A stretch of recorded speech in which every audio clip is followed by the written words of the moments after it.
लेकिन वह जल्दी से उसके पास से गुजरता है और इसके बजाय फू पर झपटता है। हालांकि जैसे ही वह हमला करने वाला होता है, उसके हाथ से एक घातक आग निकलती है जो तुरंत डेमन को जला देती है और उसे मार देती है। यह सब कमरे के अंदर हुआ है और परिवार के सदस्य सब शौक में ये सब देखते रहते हैं। पता चलता कि यह उस सुरक्षात्मक शील्ड का काम था जिसे फोंग ने उसे ईवल से बचाने के लिए उसके हाथ पर बनाया था। फू पूछती है कि क्या यह एनर्जी फोंग से जुड़ी है और वह जवाब देता है कि यह है। फू के माता पिता तब पूछते हैं कि ऐसा भयानक और बदसूरत डेमन दादाजी के बॉडी के अंदर क्यों होगा, जिस पर फोंग बताता है कि किसी ने जानबूझकर ऐसा किया था। तभी दादाजी खांसने लगते हैं तो एक चिंतित फू उनकी चेक करने जाती है, लेकिन वह कहते हैं कि फोंग के राक्षस को उनके बॉडी से बाहर निकालने के बाद वह बहुत बेटर महसूस कर रहे हैं। दादाजी यह भी बताते हैं कि कैसे उन्होंने सोचा था कि वह बस बीमार थे और यह कैंसर जैसी कोई इलनेस थी, लेकिन पता चला कि यह एक राक्षस था जो उन्हें अंदर से नुकसान पहुंचा रहा था। फू जानती है कि उनके कभी कोई एनिमीज नहीं थे, इसलिए वह सोचती है कि यह किसने किया होगा। चूंकि राक्षस पहले ही मर चुका है, इसलिए वे असली अपराधी के बारे में पता नहीं लगा सकते हैं। इस बीच जब यह सब हो रहा होता है तो मूंछ वाला अंकल ऐसे कांप रहा होता है और पसीना बहा रहा होता है जैसे उसे अभी अभी एक बॉक्सर ने मार दिया हो। फोंग उसकी बेचैनी को नोटिस करता है और तुरंत एक प्लान बनाता है। वह बताता है कि हालांकि राक्षसी जानवर मर चुका है, जिस व्यक्ति ने उसे वहां रखा था वह कहीं पास में ही होगा क्योंकि इसे दूर से कंट्रोल करना इम्पॉसिबल है। वह अनुमान लगाता है कि वह व्यक्ति अभी इस घर के अंदर कहीं है। फू पूछती है कि क्या वह उस व्यक्ति को फाइंड कर सकता है और फोंग कहता है कि यह बहुत ईजी होगा। वह तब कुछ जादुई बॉल्स बनाता है और उन्हें कमरे में छोड़ देता है जो उसे दूसरे कमरे की ओर पॉइंट करना शुरू कर देती है। यह रियलाइज करते हुए कि अपराधी अंदर है, फोंग उससे तुरंत बाहर आने का आग्रह करता है क्योंकि वह एक्सपोज्ड हो गया है। सभी के शौक के लिए वह व्यक्ति जवाब देता है कि उसने सच में बुरे आदमी के अंदर राक्षस को रखा था। उसे इस बात की भी परवाह नहीं है कि वह एक्सपोज्ड हो गया है क्योंकि वैसे भी कोई उसे भागने से नहीं रोक सकता।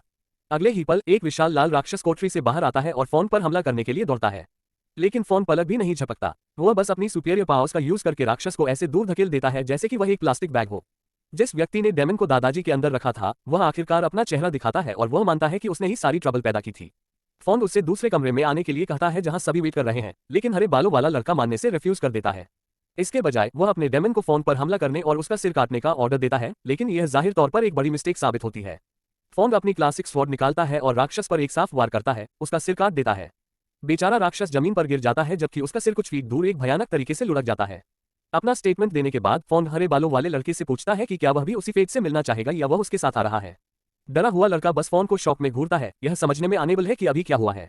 बाहर दूसरे कमरे में सभी परिवार के सदस्य तेज धमाकों की आवाज सुनते हैं और मानते हैं कि फोंग ट्रबल में है। लेकिन फू कॉन्फिडेंटली उन्हें बताती है कि वरी करने की कोई बात नहीं है क्योंकि फोंग सचमुच पाताल लोक का एक इनविंसिबल किंग है। कुछ सेकंड्स बाद वह उसी लड़के के साथ आता है और उसे आलू की बोरी की तरह जमीन पर पटक देता है। ये देखते हुए हैरान फू पूछती है कि क्या यह वही था जिसने दादाजी के साथ ऐसा किया था, और फोंग इसको कंफर्म करता है। लेकिन घटनाओं के एक चौंकाने वाले मोड़ में हरे बालों वाला लड़का रिवील करता है कि मूंछ वाले अंकल और उनकी वाइफ ने उसे दादाजी को फिनिश करने के लिए पैसे दिए थे। पूरा कमरा सन्नाटे में डूब जाता है और गुस्सा अंकल जोर देकर कहता है कि उसने इस हारे हुए व्यक्ति को अपने लाइफ में पहले कभी नहीं देखा। लेकिन हरे बालों वाला लड़का रिवील करता है कि अंकल ही थे जिन्होंने उसे उस कमरे के अंदर छिपाया था, और यहाँ तक कि बटलर भी इसे प्रूव कर सकता है। मूंछ वाला अंकल अभी भी आयु करने की कोशिश करता है, लेकिन जब दादाजी बटलर को बुलाने के लिए आगे बढ़ते हैं तो वह चुप हो जाता है। यह इस बात को कंफर्म कर देता है कि उसने एक कपटी ब्लैक मैजिशियन को हायर करके अपने ही पिता को फिनिश करने की कोशिश की थी। दादाजी का दिल टूट जाता है कि उनका अपना बेटा इतनी क्रूर और विकृत तरीके से उनसे छुटकारा पाने की कोशिश करेगा। अंकल अपने कार्यों को जस्टिफाई करने की कोशिश करता है, जैसे कि कोई बहाना इसे सही बना सकता हो, लेकिन गुस्सा बूढ़ा आदमी उसे जमीन पर घुटने टेकने के लिए कहता है। अंकल तब रोते हुए रिवील करता है कि वह मनी पाने के लालच में अंधा हो गया था और इनहेरिटेंस को जल्दी पाना चाहता था। वह अपॉलोजाइज करता है, लेकिन दादाजी उसे और उसकी वाइफ को तुरंत घर से बाहर निकलने का ऑर्डर देते हैं। वह वार्न करता है कि अगर वह उन्हें फिर कभी देखता है तो वह उसी राक्षस को उनके अंदर डाल देगा, लेकिन एक अलग एंट्री से। उन दोनों के जाने के बाद फोंग हरे बालों वाले लड़के को भी भेज देता है। आखिरकार सारा ड्रामा खत्म हो जाता है। कुछ ही क्षण बाद वे सभी एंट्रेंस पर होते हैं। वे फोंग को कुछ और दिनों तक रुकने के लिए मनाने की कोशिश करते हैं, लेकिन वह अपनी छोटी डॉटर के साथ रहने की जरूरत का हवाला देते हुए रिफ्यूज कर देता है। दादाजी उसकी कंसर्न को समझते हैं और कहते हैं कि वह उसे रोकने की कोशिश नहीं करेंगे, लेकिन वह फोंग को एक प्राइवेट पार्टी में इनवाइट करते हैं जो 2 दिनों में होस्ट की जा रही है। दादाजी कहते हैं कि उन्होंने उन सभी लोगों को इनवाइट किया है जो बीमार होने पर उनसे मिलने आए थे, इसलिए वह जोर देकर कहते हैं कि फोंग को आना चाहिए, एंजॉय करना चाहिए। फू भी उसे एनकरेज करती है और कहती है कि वह अपनी डॉटर के साथ वो नई लड़की को भी ला सकता है जो हाल ही में उसे अनॉय कर रही है। फोंग, जिसके पास घर पर कुछ भी करने को नहीं है, खुशी खुशी इनविटेशन स्वीकार कर लेता है। बूढ़ा आदमी और बाकी लोग तब रियलाइज करते हैं कि फोंग को फू के साथ एक प्राइवेट मोमेंट की जरूरत है, इसलिए वे सभी अंदर चले जाते हैं। जैसे ही दोनों अकेले होते हैं, फू उसका हाथ पकड़ती है और ऐसा लगता है कि वे किस करने वाले हैं, लेकिन वह इसके बजाय अपने 95 साल के दादाजी के लाइफ को बचाने के लिए उसे थैंक्स करती है। वह बताती है कि अगर वह यहाँ नहीं आता तो उसके लालची अंकल को पहले ही इनहेरिटेंस का एक बड़ा पोर्शन मिल गया होता। फोंग जवाब देता है कि वह बस उस सभी लव और केयर के लिए एहसान चुका रहा है जो उसने चुको दिया है। एहसान शब्द सुनकर फू एक पल के लिए जम जाती है, लेकिन वह जल्दी से इससे बाहर आती है और उसे बताती है कि लेट हो रही है, इसलिए उसे शायद चले जाना चाहिए। फोंग सहमत होता है और वह बिना बाय कहे उड़ जाता है। बेचारी लड़की को थोड़ा अपसेट छोड़ देता है। जब वह घर पहुंचता है तो फोंग को जगह पूरी तरह से अस्त व्यस्त मिलती है। परेशान करने वाली लियू ने न केवल उसके पर्सनल काउच पर कब्जा कर लिया है, बल्कि वह उसके स्नैक्स भी खा रही है और उसका पसंदीदा टीवी शो देख रही है। इतना ही नहीं, लियू ने घमंड से अपने पैर एक टेबल पर रखे हैं जैसे कि घर उसके पिता का हो। पूरा कमरा कोक की बोतलों, रैपर्स और टिश्यू पेपर्स से भरा हुआ है। जब लियू फोन को नोटिस करती है तो वह जल्दी से उसे कुछ पोटैटो चिप्स देती है और वादा करती है कि वह कमरे को क्लीन कर देगी, लेकिन वह ऐसा जंक फूड खाने से रिफ्यूज करता है और पूछता है कि उसकी छोटी डॉटर अभी क्या कर रही है। लियू पास के कमरे की ओर इशारा करती है और उसे बताती है कि चू पहले ही सो चुकी है, लेकिन उसने पहले उसे कुछ बहुत इंपॉर्टेंट बताया था। फोन पूछता है कि वह क्या है और लियू बताती है कि कल सच में उसकी डॉटर का बर्थडे है। यह बेचारे आदमी को पूरी तरह से शॉक में छोड़ देता है, क्योंकि इसका मतलब है कि उसके पास कल प्रिपरेशन करने का टाइम नहीं है। अगले दिन फोन अपनी बेटी और जो को उसके बर्थडे का जश्न मनाने के लिए स्थानीय पार्क में ले जाता है। उसने उसे अपने कंधों पर बैठाया हुआ है और छोटी लड़की सीन का पूरा एंजॉयमेंट कर रही है। वह खुशी से कहती है कि यह उसके लाइफ का सबसे अच्छा डे है और फोन अब से उसे यहाँ और अधिक बार लाने का प्रॉमिस करता है। यह देखकर जो कमेंट करता है कि फोन इन दिनों एक बहुत ही प्यारा पिता बन गया है, जो कि बहुत अच्छा है। जो का मानना कि अभी सबसे इंपॉर्टेंट बात यह है कि मानव वर्ल्ड में सभी राक्षसी जानवरों को फोन के सामने सरेंडर करने के लिए मजबूर किया जाए, जिसके बाद बस सभी मनुष्यों को जीतना और उन्हें एक ही रूप में यूनाइट करना है। वह बेसिकली फोन से एक डिक्टेटर की तरह पूरी वर्ल्ड पर शासन करने और उसके रास्ते में आने वाले किसी भी व्यक्ति को एलिमिनेट करने के लिए कह रहा होता है। जो ये भी प्रॉमिस करता है कि वह इस मिशन में फोन को असिस्ट करने के लिए अपनी पावर में सब कुछ करेगा। वह दावा करता है कि वह कोई इनाम नहीं चाहता है, लेकिन वह बहुत खुश होगा अगर फोन उसे एक ऑनरेबल टाइटल दे, डेमन लॉर्ड का। हालांकि फोन यह बहुत क्लियर कर देता है कि वह इन सब में इंटरेस्टेड नहीं है। वह बस अपनी लिटिल डॉटर के साथ टाइम स्पेंड करना चाहता है। वह जो को रूडली इन्फॉर्म भी करता है कि उसे उसकी बॉडीगार्ड बनना पड़ेगा लाइफ टाइम, और यही एक टाइटल है जो उसे मिलेगा। जो ऑब्वियसली अनॉयड है कि उसे इस तरह ट्रीट किया जा रहा है, लेकिन वह डेमन किंग से डरता भी है, इसलिए वह बिना हेजिटेशन के अपनी ड्यूटीज करने के लिए अग्री कर जाता है। तभी चू को एक कैरोसेल दिखता है और वह उस पर राइड करने के लिए इंसिस्ट करती है, तो फोन उसे वहां ले जाने का डिसाइड करता है। घर पर वापस लियू बलून्स ब्लो करने में बिजी है और वह यह काम बहुत टेरेबली कर रही है। यह लड़की सिर्फ दो चीजों में अच्छी है, लोगों को क्रीपली स्टॉक करने में और उनका खाना बिना परमिशन के खाने में। टर्न्स आउट की फोन ने उसे कुछ पैसे दिए थे ताकि वह पार्क से वापस आने से पहले घर को प्रॉपर्ली डेकोरेट कर दे। लियू ने आयु किया था कि वह भी उसके साथ जाना चाहती है और फन करना चाहती है, लेकिन फोन ने उसे ब्लैकमेल करना शुरू कर दिया। बोला कि अगर वह घर को डेकोरेट नहीं करेगी तो वह उसे रेंट के लिए पैसे नहीं देगा और उसकी सेक्ट में भी नहीं एंटर करेगा। पार्क में फोन और उसकी डॉटर कैरोसेल राइड करते हुए वंडरफुल टाइम स्पेंड कर रहे हैं, लेकिन जो सीम्स बोर्ड टू डेथ। वह क्लेम करता है कि उनके अंडरवर्ल्ड में जो फायरी हॉर्स है वह इस गार्बेज राइड से कहीं ज्यादा बेटर है। कैरोसेल के बाद लिटिल चू बाकी चीजें भी ट्राई करने के लिए इंसिस्ट करती है और फोन हैप्पीली अग्री कर जाता है। वह जल्दी ही एक पंचिंग मशीन के पास पहुंचते हैं जहां एक डेस्परेट फादर अपने बेटे के लिए टॉय जीतने की कोशिश कर रहा है, लेकिन उसके पंचेस इतने वीक हैं कि लगता है जैसे वह पोलाइटली मशीन से उसे एक प्राइज देने के लिए पूछ रहा हो। वेंडर उसे इन्फॉर्म करता है कि उसकी स्ट्रेंथ को एटलीस्ट 900 हिट करना होगा, लेकिन वह आदमी एक पिटेबल 668 पर अटका हुआ है। तभी एक राउडी पंक वहां अपने बेटे के साथ आता है जिसका इंटेंशन उसे टॉय जीतना है। वह दूसरे आदमी को साइड पुश करता है और मशीन पर एक वायलेंट स्विंग मारता है, जिससे उसे एन इंप्रेसिव 984 पॉइंट्स मिलते हैं। इससे उसे टॉय मिल जाता है और उसका बेटा ऐसे डांस करने लगता है जैसे उसने अभी $1 मिलियन जीते हों।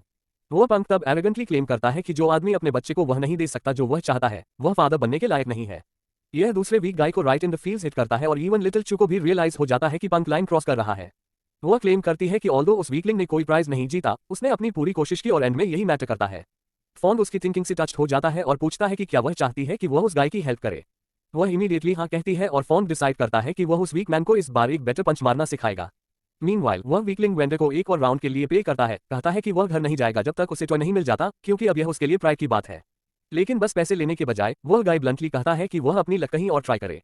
वह कहता है कि उस आदमी के यूनिकॉर्न देखने के ज्यादा चांसेस हैं 900 को हिट करने के चांसेस से। फोन उन्हें इंटरप्ट करता है और कहता है कि पंचिंग मशीन बिल्कुल भी हार्ड नहीं है और कोई भी 900 को मार्क हिट कर सकता है। पंक उससे पूछता है कि क्या उसे लगता है कि वह वीक मैन सक्सीड कर सकता है, जिस पर फोन रिस्पॉन्ड करता है कि वह न सिर्फ सक्सीड करेगा, वह पंक को भी बीट करेगा। वह क्लेम करता है कि वह आदमी बस अपनी स्ट्रेंथ सेकंड राउंड के लिए बचा रहा था, क्योंकि रियलिटी में उसकी पंचिंग फोर्स एक गिगाचर गरिल्ला से भी ज्यादा स्ट्रॉन्ग है। यह ऑब्वियसली पंक के ईगो को हर्ट करता है, जो असर्ट करता है कि इस रूम में किसी का भी पंच उससे स्ट्रॉन्गर नहीं हो सकता, लेकिन फोन अपने स्टेटमेंट पर अड़ा रहता है। वह तब स्कैर्ड वीकलिंग के पास जाता है और उसे पेप टॉक देता है, कहता है कि अगर वह फोकस करेगा और मशीन पर अपनी पूरी स्ट्रेंथ यूज करेगा तो वह डेफिनेटली पंक को बीट कर पाएगा। उस आदमी का बेटा भी रेंट करने लगता है कि उसे वह टॉय चाहिए ताकि वह अपनी क्लास के सामने कूल लगे।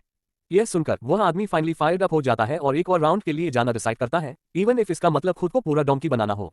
पंक स्टिल ब्लैबर करता रहता है कि पूरी दुनिया में कोई भी उससे बेटर पंच नहीं कर सकता, लेकिन फोन वीकमैन को बस खुद पर फोकस करने के लिए एनकरेज करता है। इसके बाद वह वीकलिंग धीरे से मशीन की तरफ मार्च करता है, जबकि उसका बेटा और चू साइडलाइन से उसे चेक कर रहे हैं जैसे उनकी लाइफ इस पर डिपेंड करती हो। जैसे ही वह एक पंच मारता है, फोन एक इनविजिबल मैजिक यूज करता है जो सेम टाइम पर मशीन को हिट करता है। पंक को शो है कि स्कोर 500 से कम होगा, लेकिन उसे ऑलमोस्ट हार्ट अटैक आ जाता है जब वह वॉपिंग 1255 निकलता है। वह वीक मैन अब वीक नहीं है और वह प्राउडली डिक्लेयर करता है कि उसने वर्ल्ड रिकॉर्ड बीट कर दिया है। वह तब फोन के पास जाता है और मोटिवेशन और उस पर बिलीव करने के लिए उसे थैंक्स कहता है। इवन उसका बेटा अपनी ग्रैटिट्यूड एक्सप्रेस करता है जबकि वह टाइटली उस टॉय को पकड़े हुए है जो उसके डैड ने उसके लिए अभी जीता है। उन दोनों के जाने के बाद फोंग अपनी नजर पंचिंग मशीन पर सेट करता है और अपनी डॉटर से पूछता है कि क्या उसे भी टॉय चाहिए। वह एक्साइटेडली हाँ कहती है और फोंग उसे अभी के अभी लेकर देने का डिसाइड करता है। वह एक वायलेंट पंच मारता है जिससे उसे 9999 स्कोर मिलता है। वेंडर और पंक को बैफल्ड और ह्यूमिलिएटेड छोड़ देता है। जो इस टाइम तक साइलेंट था वह भी ट्राई करने के लिए आगे बढ़ता है, लेकिन वेंडर उसे रोकता है, कहता है कि यह किड्स को ट्राई नहीं करना चाहिए। वह लड़के से लॉलीपॉप या कुछ और खरीदने के लिए कहता है, लेकिन इससे जो सिर्फ गुस्से में आ जाता है, जो हवा में लीप करके और मशीन पर एक थंडरस पंच मारकर रिटेलिएट करता है, उसे पूरी तरह से तोड़ देता है। पूरी क्राउड बस उसे शॉक में घूरती रहती है, जबकि जो कंप्लेन करता है कि उसने सोचा था कि मशीन ज्यादा स्ट्रॉन्ग होगी। जब दोनों किड्स को फाइनली उनके टॉयज मिल जाते हैं, फोन स्टंट वेंडर के पास जाता है और मशीन के डैमेज को कवर करने के लिए उसे कैश का एक हेफ्टी वॉट देता है। वह तब कैजुअली ऐड करता है कि इसका आधा हिस्सा पंक को जाना चाहिए उस प्लास्टिक सर्जरी के लिए जो उसे जरूर लगेगी, क्योंकि उसका करंट फेस उस ह्यूमिलिएशन के बाद पब्लिक में नहीं दिखाया जा सकता जो उसने अभी सफर की। फोन तब किड्स को बाहर ले जाता है क्योंकि वह और गेम्स खेलने और लोगों को भी इरिटेट करने का डिसाइड करते हैं। वेंडर और पंक मीनवाइल उन्हें ऐसे घूरते रहते हैं जैसे उन्होंने अवेंजर्स देखे हों। पार्क में एक एक्साइटिंग डे के बाद चू कहती है कि उससे बहुत फन आया और अपने डैड को थैंक्स कहती है, लेकिन वह इस बात से भी अपसेट है कि वह रोलर कोस्टर राइड नहीं कर पाए और दूसरे लोगों पर ऊपर से प्यूक नहीं कर पाए। फोन उससे रियश्योर करता है कि वह उन पर 18 साल की होने के बाद जा सकती है और वह उसे नेक्स्ट वीक एक्वेरियम लेकर जाएगा। वह तब अनाउंस करता है कि अब घर जाने का टाइम है ताकि वह कुछ केक खा सके और फैमिली की तरह उसका बर्थडे सेलिब्रेट कर सके। जल्द ही वह घर पहुंचते हैं और जिस पल चू अंदर स्टेप रखती है वह केक के लिए डिमांड करना शुरू कर देती है। लियू उस टाइम उसे अपने हाथों में पकड़े हुए है और फोन अस्यूम करता है कि उसने उसे प्रिपेयर किया है, जिससे वह बहुत खुश हो जाता है। उसने प्लेस को वंडरफुली डेकोरेट भी किया है और बर्थडे को लाइवली बनाने के लिए KFC से बहुत सारा जंक फूड ऑर्डर किया है। हाउएवर लियू ऑनेस्टली रिवील करती है कि एक सेक्ट की लीडर होने के नाते उसे कुकिंग नहीं आती। तभी फू किचन से ग्रैंड एंट्रेंस मारती है क्योंकि टर्न्स आउट उसने ही हर मील बनाई है, इंक्लूडिंग द गुई केक। फोन उसे यहाँ देखने की एक्सपेक्ट नहीं कर रहा था और पूछता है कि वह ग्रैंपा के साथ क्यों नहीं है, लेकिन फू रिवील करती है कि जब से उसने ओल्ड मैन से मॉन्स्टर को बाहर निकाला है सब कुछ नॉर्मल हो गया है। और क्योंकि चू का बर्थडे है वह उसके साथ रहना चाहती थी और उसके स्पेशल डे को और भी बेटर बनाना चाहती थी। इसके बाद वह सब टेबल पर बैठ जाते हैं और फोन अपनी फिंगर स्नैप करता है ताकि केक पर कैंडल्स लाइट हो जाएं। जो भी सेम करता है, लेकिन उसके स्नैप से पूरा घर डार्कनेस में डूब जाता है। सब लोग तब लिटिल गर्ल के लिए क्लैप और चीयर करना शुरू करते हैं, उसे विश मांगने के लिए अर्ज करते हैं। चू अपनी आंखें बंद करती है, अपने हाथ जोड़ती है और सडनली विश करती है कि वह मम्मी को जल्द से जल्द ढूंढ पाए। यह फोन को एक टन ऑफ ब्रिक्स की तरह हिट करता है और अपने माइंड के अंदर वह अपनी एक्स गर्लफ्रेंड को किसी भी कॉस्ट पर ढूंढने का वाव करता है। चू कैंडल्स ब्लो करने के बाद केक कट करने के लिए प्रोसीड करती है, जबकि जो और लियू दो भूखे हाइनेस की तरह रूल करते हैं। लेकिन जब वह कट करने ही वाली होती है वह सडनली फ्रीज हो जाती है और नाइफ जमीन पर ड्रॉप कर देती है। फोन पूछता है कि क्या हुआ, लेकिन वह लड़की अब्रप्टली अपनी चेयर से लेविटेट करना शुरू कर देती है जैसे कोई उसे कंट्रोल कर रहा हो। वह तब पूरे घर को एक जायंट फ्लैश ऑफ एनर्जी से इल्यूमिनेट कर देती है जो बाहर बहुत से डीमंस का अटेंशन कैच करती है। रियलाइज करते हुए कि उसकी डॉटर डेंजर में है, फोन क्विकली एक मैजिक स्पेल यूज करता है जो उसके अराउंड स्पेल को डिस्ट्रॉय कर देता है और फाइनली उसे वापस नॉर्मल कर देता है। वह सीधे उसकी बाहों में ड्रॉप होती है लेकिन बहुत टायर्ड और वीक हो गई है। बाकी लोग भी इक्वली स्टन्ड हैं और लिटिल गर्ल को चेक करने के लिए स्क्रैम्बल करते हैं। वह फोन से पूछते हैं कि क्या हुआ, लेकिन उसे भी कोई क्लू नहीं है और कहता है कि उसकी मैजिक उसके बॉडी से आने वाले ऑरा को टेम्पररी सप्रेस कर सकती है। मैटर्स को और भी वर्स बनाने के लिए जो सडनली एक एनिमल की तरह एक्ट करना शुरू कर देता है और रिवील करता है कि उसके बॉडी से आने वाला ऑरा उसके जैसे डेमोनिक बीस्ट्स के लिए अट्रैक्टिव है।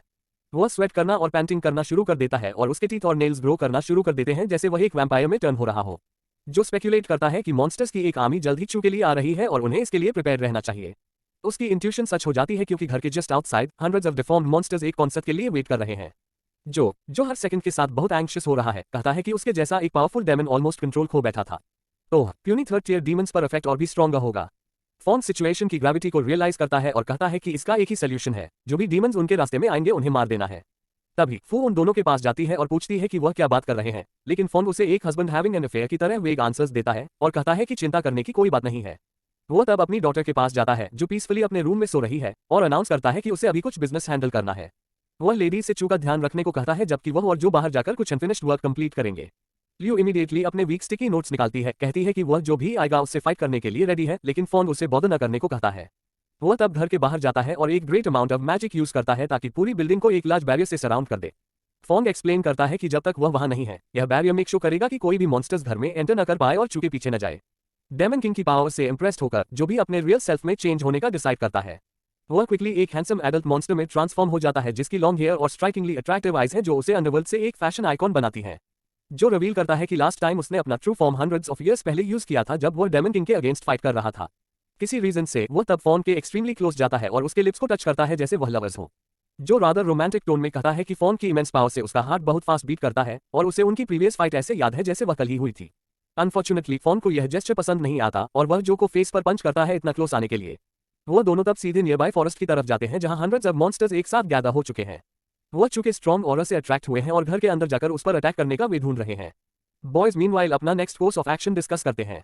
फॉन कहता है कि वह स्काई में सारे मॉन्स्टर्स का ख्याल रखेगा, जबकि जो को ग्राउंड पर वालों से डील करना होगा। वह उसे अर्ज करता है कि किसी भी कॉस्ट पर मॉन्स्टर्स को सिटी में एंटर न करने दे क्योंकि इससे अनइमेजिनेबल डिस्ट्रक्शन होगा।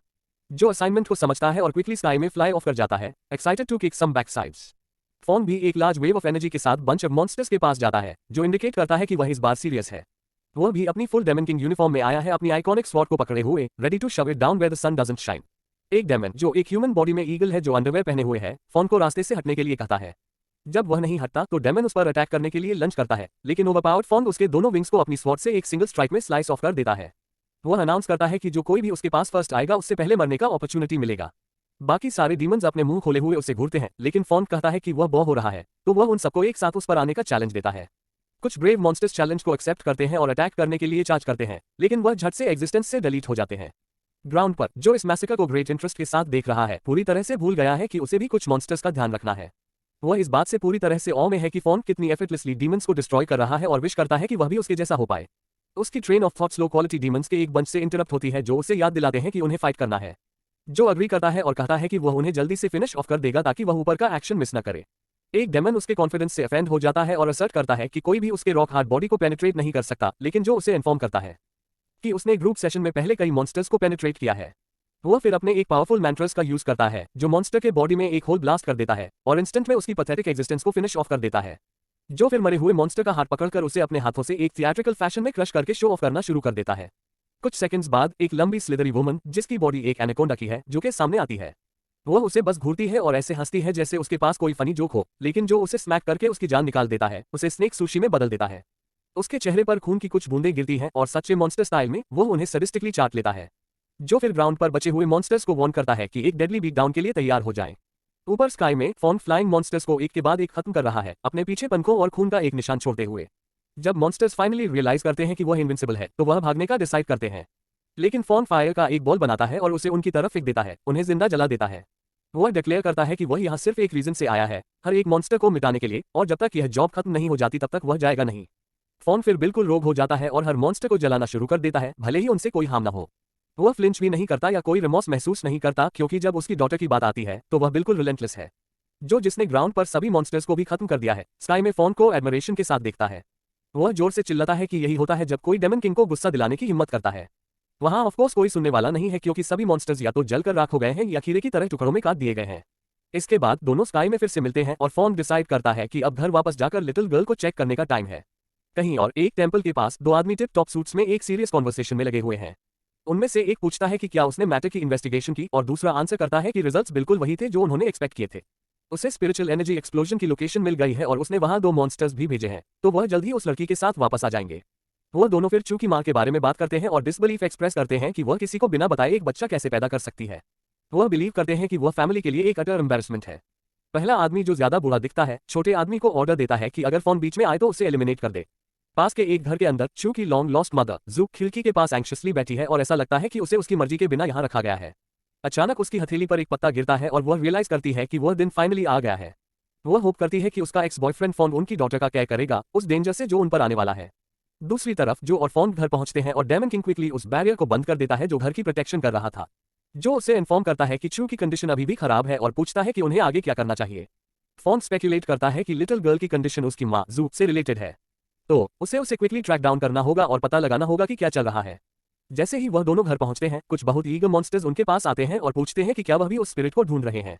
लेकिन इससे पहले कि वह और कुछ कह पाते, फॉन उन्हें अपनी स्वॉर्ड से खत्म कर देता है, क्योंकि उसे बदसूरत मॉन्स्टर्स से एलर्जी है, जो बताता है कि उनके पास शायद यूजफुल इन्फॉर्मेशन हो सकती थी। और फर्स्ट टाइम के लिए फॉन एडमिट करता है कि उसने शायद थोड़ा ज्यादा जल्दी एक्ट कर दिया। जैसे ही वह घर में एंटर करते हैं, लियो इस नए हैंडसम गाय से स्मिटन हो जाती है जो एक दीवा की तरह चलता है। वह उस पर फॉनिंग करना शुरू कर देती है और बोल्डली उसे डेट करने के लिए पूछती है, भले ही उसने उसे सिर्फ कुछ सेकंड्स के लिए देखा हो। जो उसे उससे दूर रहने के लिए कहता है और क्वेश्चन करता है कि वह उसे इतने दिन अनलाइव करने की कोशिश करने के बाद सडनली कैसे लाइक कर सकती है। यह सुनकर लियो कंफ्यूज्ड हो जाती है, क्योंकि उसने उसे पहले कभी नहीं देखा। लेकिन फिर जो उसे स्टन कर देता है अपनी ट्रू आइडेंटिटी रिवील करके। वह पूछता है कि क्या वह उसे अभी भी लाइक करती है, यह होप करते हुए कि वह उससे दूर चली जाएगी। लेकिन लड़की उसके चार्म से हिप्नोटाइज्ड हो चुकी है और कहती है कि उसे एक डेमन के साथ डर्टी होने में कोई दिक्कत नहीं है। उसके बिहेवियर से फेड अप जो अपने टाइनी फॉर्म में वापस आ जाता है और उसे उससे दूर रहने के लिए वार्न करता है। मीनवाइल एक वरीड फॉर्म अपनी डॉटर को चेक करता है जो अभी भी पहले वाले इंसिडेंट से बहुत टायर्ड है। जो पूछता है कि क्या वह ठीक है, जिस पर फॉर्म रिवील करता है कि चू के बॉडी के अंदर बहुत सारे सीक्रेट्स हैं और यह मैटर सिर्फ उसकी मां को ढूंढने से ही रिजॉल्व हो सकता है। दी ओनली प्रॉब्लम यह है कि दुनिया में लगभग 1 बिलियन लोग हैं, तो उसे ढूंढना एक एक्सट्रीमली डिफिकल्ट टास्क होगा। उसे इतना कंसर्न देखकर फू रिवील करती है कि अगर कोई लोगों को ढूंढने में केपेबल है तो वह उसके ग्रैंपा हैं। क्योंकि कल उनके घर पर एक पार्टी है, वह सजेस्ट करती है कि फोन उनसे हेल्प मांगे। कहीं और एक शेडी ऑफिस के अंदर एक रेड हेयर वुमन जिसने हाई हील्स, टाइट स्कर्ट और अपनी हिप्स पर नाइफ स्ट्रैप किए हुए हैं अपने बॉस के पास आती है। वह उसे एक मिशन देता है, कहता है कि उसे उनके एक ओल्ड एक्वेंटेंस को एलिमिनेट करना होगा। जब वुमन टारगेट की पिक्चर देखती है तो वह यह जानकर स्टन हो जाती है कि यह कोई और नहीं बल्कि फोंग है। वह बिलीव नहीं कर सकती कि वह 5 लॉन्ग ईयर्स बाद फाइनली वापस आया है। थोड़ी देर बाद वो फोन के अपार्टमेंट पर पहुंचती है और खुद से बड़बड़ाती है कि उसने उसे इन सभी सालों में मिस किया है। वह क्विकली दरवाजे से अंदर जाती है और फोन को ढूंढना शुरू करती है, लेकिन उसे छोटा जो मिलता है जो पूछता है कि वह यहाँ क्या कर रही है। रेड हेयर वुमन गुस्सा हो जाती है, लेकिन जो उसे अपनी जुबान संभालने के लिए वार्न करता है, वरना वह कुछ उसके गले में डाल देगा। तभी बाकी सब रूम में आते हैं और चू अपने डैडी को बताती है कि कोई उससे मिलने आया है। जब रेड हेयर वुमन उसे फोन को डैडी कहते हुए सुनती है तो वह टेकन अबैक हो जाती है। जब वह घर में खूबसूरत फू को देखती है तो वह और भी एनरेज्ड हो जाती है और उसे फोन की वाइफ समझ लेती है। जब जेलसी अपने पीक पर पहुंचती है तो वुमन अपनी नाइफ बाहर निकालती है और फू पर अटैक करने के लिए प्रोसीड करती है, लेकिन जो क्विकली उसे झपट लेता है। वह फिर उसे एक वैल्यूएबल लेसन सिखाने के लिए उसकी तरफ बढ़ता है, लेकिन फोन उसे निक ऑफ टाइम में पकड़ लेता है और उसे वॉल के अंदर प्लांट कर देता है। फोन कहता है कि वह इस वुमन से सालों बाद मिला है, तो जुका उस पर ऐसे अटैक करना बहुत रूड था। वुमन पूछती है कि क्या फू उसकी वाइफ है, लेकिन वह क्लैरिफाई करता है कि वह बस उसकी नेबर है जो अक्सर यहाँ फ्री फूड के लिए आती है। हालांकि वह यह भी रिवील करता है कि लिटिल गर्ल उसकी एक्चुअल डॉटर है, जो वुमन को शौक से जमा देती है। वह इस बात से नाराज है कि उसने बिना उसके नॉलेज के एक डॉटर पैदा कर ली, लेकिन यह भी एडमिट करती है कि वह एक क्यूट लिटिल गर्ल है। क्या डेमन किंग कभी अपनी लॉन्ग लॉस्ट गर्लफ्रेंड को ढूंढ पाएगा? क्या जो कभी अपने मास्टर का ट्रस्ट जीत पाएगा? और लिटिल चू के अंदर क्या सीक्रेट्स हैं? यह जानने के लिए लाइक, सब्सक्राइब और नीचे कमेंट करें। वीडियो के लास्ट में ये रहे आज के special shout outs. Govind Kumtekar, explain AKM, must की मलुहर, साहिल गेमा, प्रियंक FFBGMI, दपति बेहेरा, सुबदीप सोर, द जेनिक्सो 5FF, angry explainer, Bidisha Begum, devil, rockstar gaming, Sanjok मैला, रिसेल एनमे, भावना जाटव, मिक्षुमन, आप सबका दिल से शुक्रिया। मैंने अगर किसी का भी नाम गलत प्रोनाउंस कर दिया हो तो उसके लिए मैं दिल से माफी चाहता हूँ। और इस वीडियो को देखने वाले व्यूअर, अगर आपको भी नेक्स्ट वीडियो में शाउट आउट चाहिए तो आपको ज्यादा कुछ नहीं करना, बस वीडियो को लाइक करके वीडियो आपको कैसी लगी ये कमेंट बॉक्स में बताना है और सबसे इंपॉर्टेंट चैनल को सब्सक्राइब कर देना है। धन्यवाद।